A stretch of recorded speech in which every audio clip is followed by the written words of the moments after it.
Hello guys, welcome back to my channel. আজকে তোমাদের ওমবাবুকে নিয়ে দেখো এসেছি কোথায়।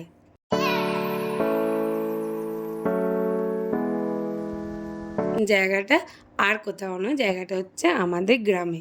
আমাদের গ্রামে এইরকম পয়লা বৈশাখ থেকে এক সপ্তাহ ভর ব্যাপী একটা অনুষ্ঠান হয়, হরিনাম সংকীর্তন হয়। তো তার জন্য এই হরিণ মঞ্চটাকে খুব সুন্দর করে সাজানো হয়। দিনের বেলায় পুজো অঞ্জলি এই সমস্ত হয়, আর সন্ধ্যে থেকে সারা রাত্রির ভোর চলে হচ্ছে কীর্তন পরিবেশন। এখানে আমাদের রাজ্যের বিভিন্ন প্রান্ত থেকে মানে বিভিন্ন জেলা থেকে নানা কীর্তনীয়ারা আসে এবং কীর্তন পরিবেশন করেন। তো এই দেখো এখানে একজন মানত করেছিল পুজো দেবার গোপাল ঠাকুর দিয়ে, তো সেটাই দিয়েই এখানে পুজো দিতে চলে এসেছে।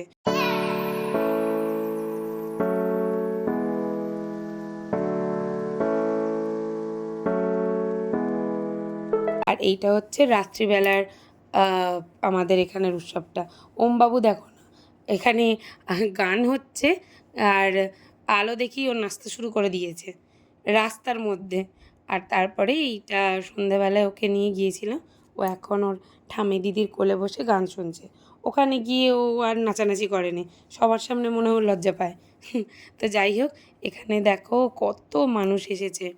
এরা এখানে কিন্তু সারা রাত বসে গান শোনে।